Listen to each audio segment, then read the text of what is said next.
Assalamualaikum warahmatullahi wabarakatuh. Kembali lagi bersama channel Omir Official. Apa kabarnya hari ini teman-teman? Saya doakan semoga kalian sehat selalu dan rezekinya dimudahkan. Amin ya rabbal alamin. Nah, pada video kali ini saya akan sharing dan review aplikasi pinjaman online ilegal ya teman-teman. Dan jangan sampai kalian tertipu dengan aplikasi pinjaman online ini, karena bisa jadi mereka ini adalah oknum-oknum yang akan memanfaatkan data pribadi kalian digunakan untuk keperluan mereka. Nah, oke. Sebelum kita ke videonya, ada baiknya kalian tekan dulu tombol subscribe yang ada di bawah, dan jangan lupa aktifkan tombol loncengnya agar kalian mendapatkan update notifikasi terbaru dari video saya. Karena setiap harinya akan ada updatean video menarik seputar aplikasi pinjaman online di channel ini.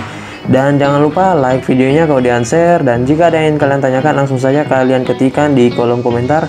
Dan insya Allah saya akan support semaksimal mungkin. Nah, oke teman-teman, langsung saja kita ke videonya.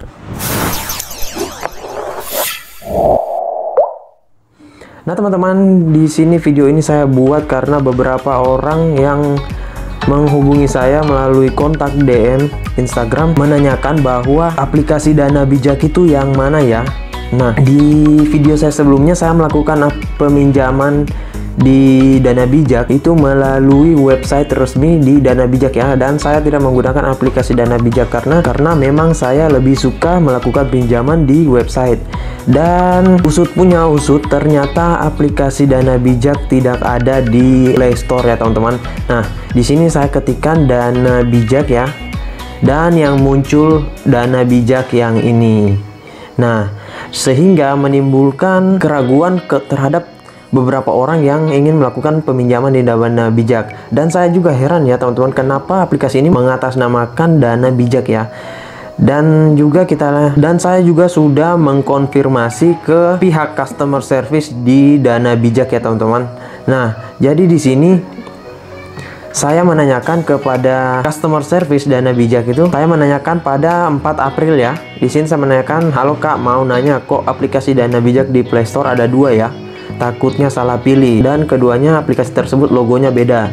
Nah, jadi sebelum saya membuat video ini, ada 2 aplikasi dengan mengatasnamakan Dana Bijak di Play Store, dan keduanya logonya berbeda ya teman-teman. Dan yang satunya ini bahkan lebih parah lagi ya teman-teman, dia mengambil foto-foto Dana Bijak ya teman-teman dan dipasang di aplikasi tersebut. Nah, namun aplikasi yang satunya ini sudah tidak ada ya. Saya tidak tahu karena mungkin dihapus atau bagaimana. Dan nanti akan kita bahas kedua aplikasi tersebut. Nah, kemudian di sini aplikasi Dana Bijak membalas ya. Namun jawaban mereka tidak membuat saya menemukan jawaban yang saya cari ya. Kemudian saya menanyakan lagi kemarin aplikasinya sekarang mana, dan dijawab pada hari ini jam 11 bahwa saat ini aplikasi Dana Bijak sedang dalam proses pembaharuan sistem sehingga tidak dapat digunakan untuk sementara waktu. Dan untuk pengajuan dan cek pengajuan Anda bisa kunjungi website di Dana Bijak. Nah, kemudian dengan memasukkan email dan password yang sama pada saat pendaftaran pertama. Nah, jadi jika kalian ingin melakukan peminjaman di aplikasi Dana Bijak di websitenya, kalian harus masuk dulu menggunakan email dan password yang pernah kalian daftarkan terlebih dahulu di aplikasi Dana Bijak sebelum ada pembaruan sistem. Nah, jadi buat kalian yang sudah pernah melakukan peminjaman di aplikasi Dana Bijak dan menggunakan aplikasi tersebut sebelum ada pembaharuan sistem itu, kalian login saja ke website resmi Dana Bijak menggunakan email dan password sebelumnya. Nah, kemudian kita kembali lagi ke aplikasi Dana Bijak ini ya. Nah, di sini aplikasi Dana Bijaknya sudah 10.000 dan 123 ulasan. Kemudian kita lihat ulasannya dulu ya teman-teman, apakah aplikasi ini benar-benar ilegal ya teman-teman. Nah, di sini ada beberapa ulasan. Nah, kita lihat dulu ulasannya teman-teman. Nah, di sini ada beberapa ulasan. Nah, di sini ulasan-ulasan mereka itu kebanyakan ulasan-ulasan negatif ya, karena aplikasi ini sangat-sangat tidak jelas ya. Dan bahkan ada yang menyebutkan bahwa bukannya ini aplikasi yang sudah diblokir ya, nomor urut 70 dari daftar platform yang diblokir oleh OJK. Dan seperti yang kita ketahui bahwa 2 minggu lalu OJK banyak memblokir aplikasi-aplikasi pinjaman online yang ilegal ya teman-teman. Kalau tidak salah ada 300 daftar yang diblokir oleh otoritas jasa keuangan ya. Oke, kita lihat dulu ke tentang aplikasinya. Nah, di sini detailnya hanya Dana Bijak, pinjol paling bijak. Hanya ini saja teman-teman.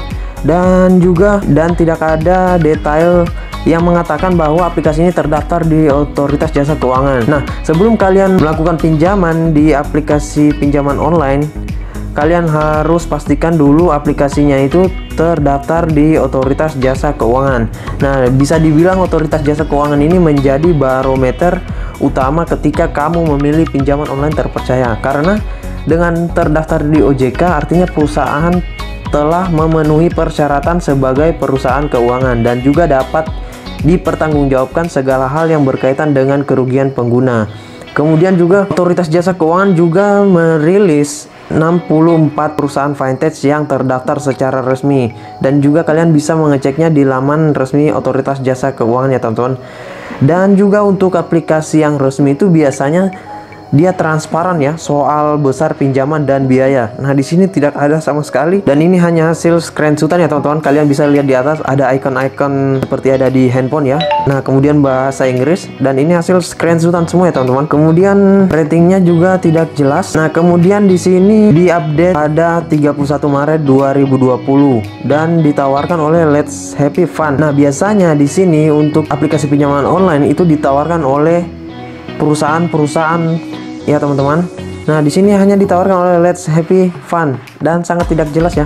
Dan dirilis pada 17 November 2019. Dan aplikasi ini parah ya teman-teman. Yang saya takutkan aplikasi ini akan mencuri data-data kita dan mempergunakan data-data tersebut ya teman-teman. Dan kemarin yang lebih parahnya lagi, ada satu aplikasi yang mengatasnamakan Dana Bijak itu mengambil brosur-brosur yang ada di Dana Bijak aslinya dan dipasang ke aplikasi Dana Bijak yang satunya lagi. Namun aplikasi Dana Bijak yang satunya sudah tidak ada ya teman-teman.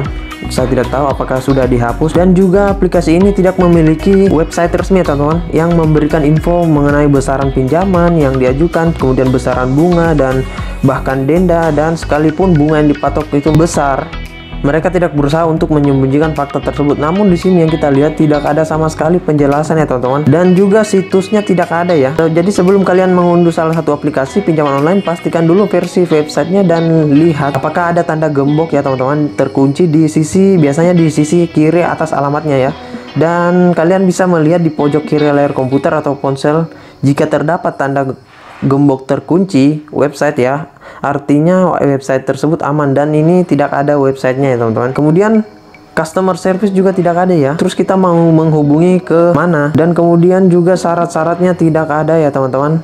Kosong semua ya, syarat-syaratnya tidak ada. Yang saya takutkan jika kalian melakukan peminjaman di sini, data pribadi kalian jadi konsumsi umum dan mereka pergunakan untuk melakukan kejahatan. Nah, jadi setiap aplikasi yang baru yang kalian unduh pasti mewajibkan kalian menerima permintaan aplikasi untuk mengunduh segala data pribadi yang ada pada unsur smartphone ya teman-teman. Nah, ini juga berlaku pada aplikasi pinjaman online ya. Jadi kalian harus menyadari betul bahwa segala data yang dalam ponsel HP kalian itu dapat menjadi konsumsi perusahaan ya teman-teman.